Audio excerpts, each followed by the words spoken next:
नमस्कार, आप देख रहे हैं एनडीटीवी दुनिया और मैं हूं नगमा। आज एक बार फिर शुरुआत डोनाल्ड ट्रंप की खबर से। ट्रंप और उनके टैरिफ हमले, ये है हमारी लीड स्टोरी। ये देखेंगे कि टैरिफ वॉर से किस तरह से भारत के बेहतर होने के आसार नजर आ रहे हैं या भारत के फायदे के आसार नजर आ रहे हैं। इसके हर पहलू के बारे में बात करेंगे और देखेंगे एक रिपोर्ट।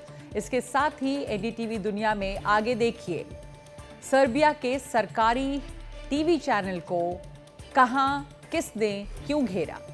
साथ ही एक रिपोर्ट नीदरलैंड से, नीदरलैंड की एम्स्टर्डम यूनिवर्सिटी में क्यों पहुंची पुलिस, और इसके साथ साथ चलेंगे इंग्लैंड के बर्मिंघम।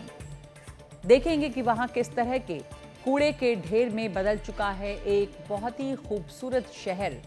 और आखिर में 20 दिन 24 घंटे क्या देखते रहेंगे लोग। लेकिन सबसे पहले आज की लीड स्टोरी। चीन ने अमेरिका से बोइंग जेट की डिलीवरी लेने से इनकार कर दिया है। यह है चीन और अमेरिका का ट्रेड वॉर, जिसके नए नए रूप हर दिन सामने आ रहे हैं। अमेरिकी टैरिफ के जवाब में चीन ने यह फैसला लिया है। इससे पहले चीन अमेरिका को दुर्लभ और महंगे खनिजों की सप्लाई पर भी रोक लगा चुका है, यानी कि रेयर अर्थ मिनरल्स जो कि चीन से ही जाते हैं उस पर रोक लग गई है।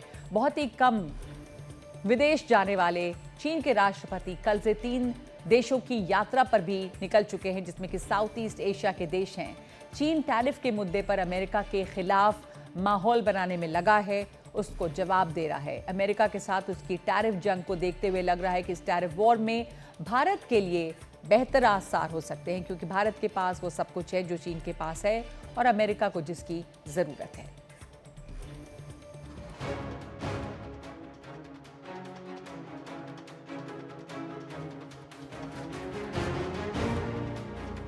टैरिफ विवाद के बीच एशिया के बड़े शेयर बाजार तेजी के साथ खुले। भारत के शेयर बाजार भी इनमें से ही हैं। चीन के शेयर बाजारों का रुख थोड़ा अलग रहा। ट्रंप के टैरिफ हमलों के बाद उनसे मुकाबला करने की रणनीति के तहत चीन के राष्ट्रपति शी जिनपिंग 3 देशों के दौरे पर निकले हुए हैं। वियतनाम के बाद उनका कार्यक्रम मलेशिया और कंबोडिया जाने का है।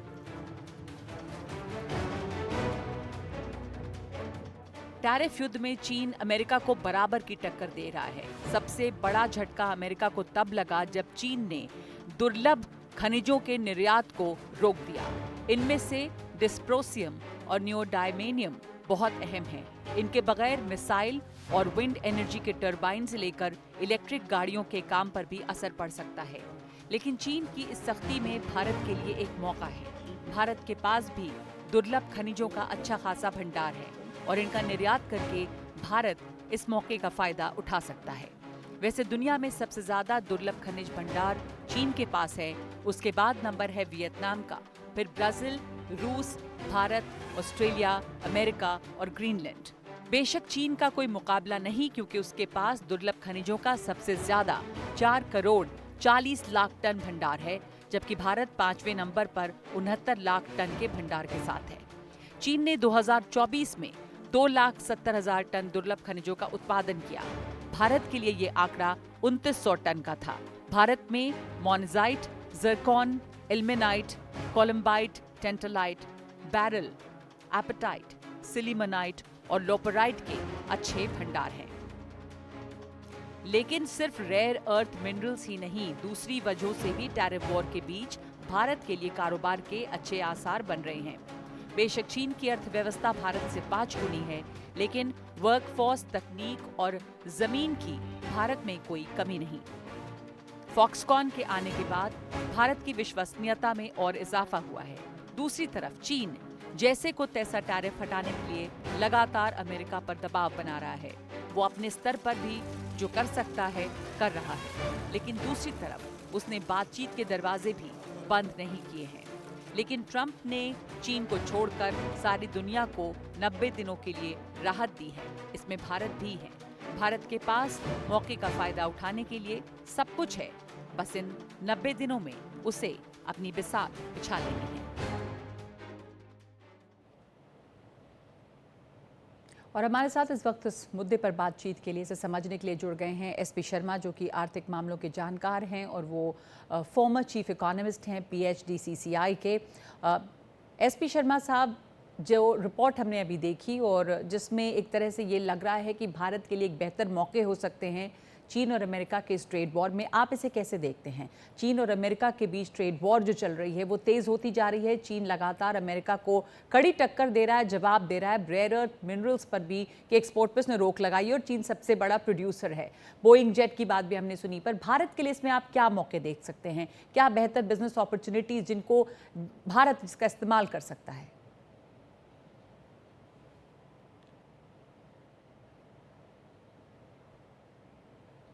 आप सुन पा रहे हैं हमें?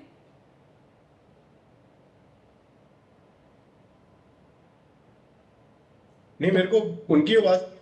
जी, अगर आपको अब आवाज़ आ रही है शर्मा साहब, तो मैं आपसे यही जानना चाहूँगी कि इस समय भारत के लिए किस तरह के बेहतर मौके हैं?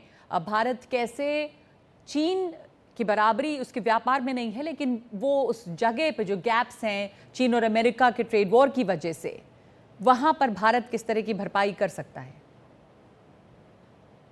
कि भारत के पास एक बहुत ही दुर्लभ मौका है, और हमने देखा कि जो 2018 की ट्रेड वॉर थी चाइना और यूएस के बीच में, तो उसके बाद भारत का जो सप्लाई चेन था काफी स्ट्रांग हुआ। अगर हम total goods and services exports देखें, उस टाइम पे हम 2% थे पूरे world goods and services export के, तो अभी हम 2.5% है। तो भरपूर फायदा हुआ है हमें, बाद में सप्लाई चेन हमारी काफी स्ट्रांग हुई है। और दूसरे जो टैरिफ्स हैं, वो हमारे ऊपर जो टैरिफ्स लग रहे हैं, जो लगने वाले हैं, तो वो इतने ज्यादा हाई नहीं है जितने के दूसरे देशों के जो हमारे कंपटीटर्स हैं, खास करके जो चीन सबसे ज्यादा जो मोर देन 100% जो टैरिफ्स फेस करेगा, और बहुत ही एक रेसिप्रोकल ट्रेड वॉर में चली हुई है। जी। और हमारा अगर हम एवरेज देखें तो जो वेटेड एवरेज था वो 2.2% था पहले। अभी टैरिफ के बाद 12.2% हो जाएगा। जितना हम यूएस के ऊपर टैरिफ लगा रहे हैं, उतना ही हमारे ऊपर लगेगा।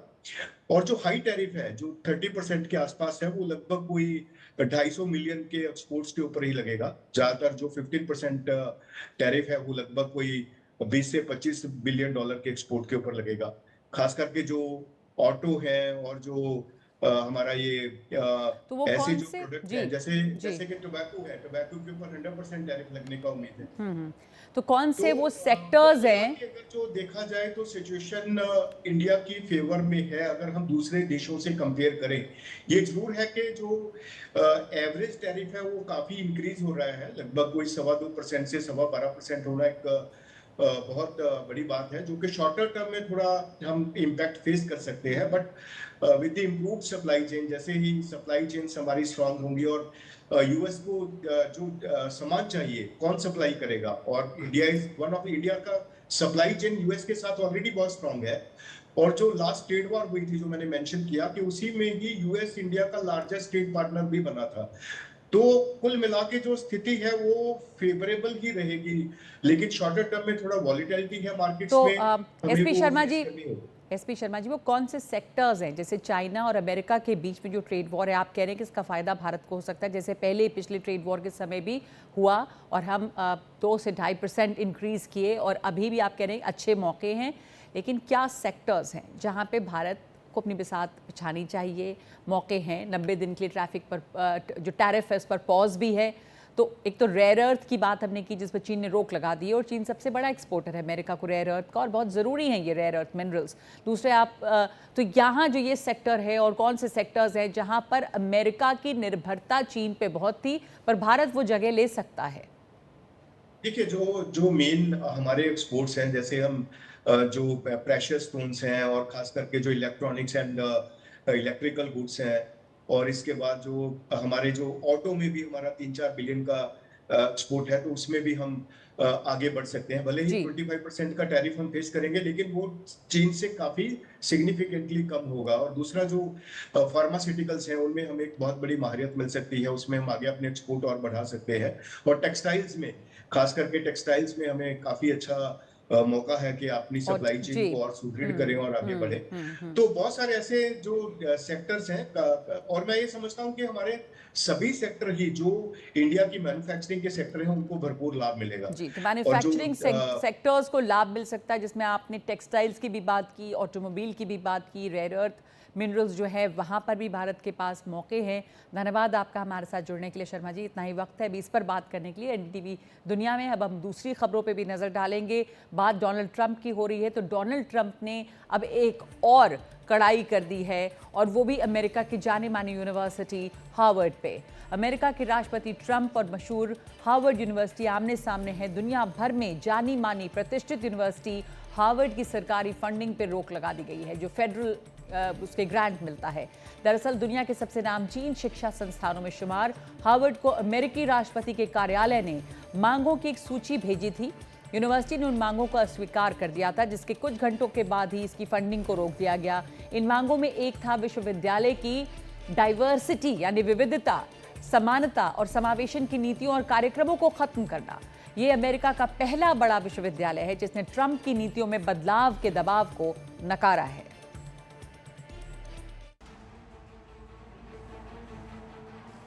ट्रंप शनिवार और रविवार को वीकेंड मनाने के बाद जब सोमवार को दफ्तर लौटते हैं तो कोई ना कोई धमाका जरूर करते हैं। इस बार लौटे तो हार्वर्ड यूनिवर्सिटी की 2.2 अरब डॉलर यानी करीब 18,000 करोड़ रुपए की फंडिंग रोक दी, क्योंकि हार्वर्ड यूनिवर्सिटी ने उनकी अनसुनी कर दी थी। ट्रंप चाहते हैं कि यूनिवर्सिटी परिसर में इजरायल विरोधी गतिविधियों पर रोक लगाई जाए। इसके साथ ही यूनिवर्सिटी में एडमिशन, कामकाज और नियुक्तियों में भी वो सरकारी दखल चाहते हैं। विविधता वाले कार्यालय को बंद करना भी उनके एजेंडे में है। दुनिया के दूसरे देशों से आने वाले छात्रों की जांच में अफसरों की मदद की मांग भी की गई है, लेकिन हार्वर्ड यूनिवर्सिटी ने इनकी मांगें खारिज कर दी तो ट्रंप ने फंडिंग रोक दी।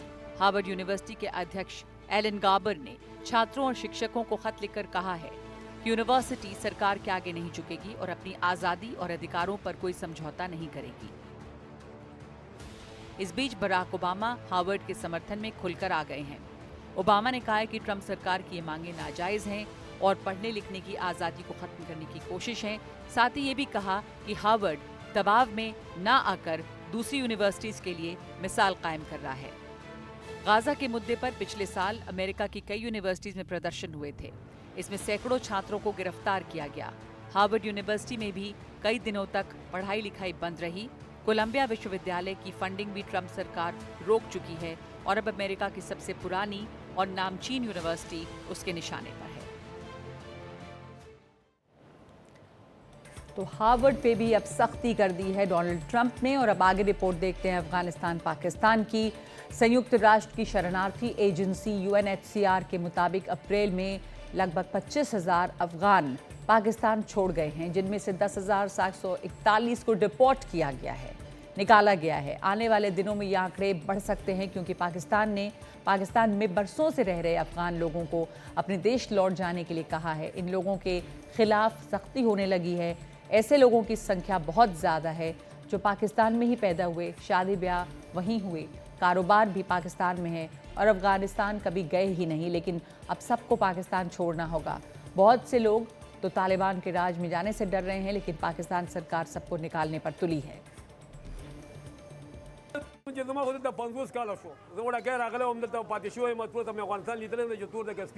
पेशावर में रेस्टोरेंट चलाने वाले अकबर खान पिछले 50 वर्षों से पाकिस्तान में हैं। जब वो बहुत छोटे थे तब अफगानिस्तान से पाकिस्तान आए और इस दौरान एक भी बार अफगानिस्तान नहीं गए, लेकिन अब उनके सामने कोई रास्ता नहीं बचा है। मुझे नहीं पता कि पाकिस्तान कैसा है। मेरी शादी यहाँ पर हुई, मेरे बच्चों की शादी भी यहीं पर हुई। मेरे परिवार के 10 लोगों को पाकिस्तान में ही दफन किया गया है, इसलिए हम पाकिस्तान छोड़कर नहीं जाना चाहते हैं।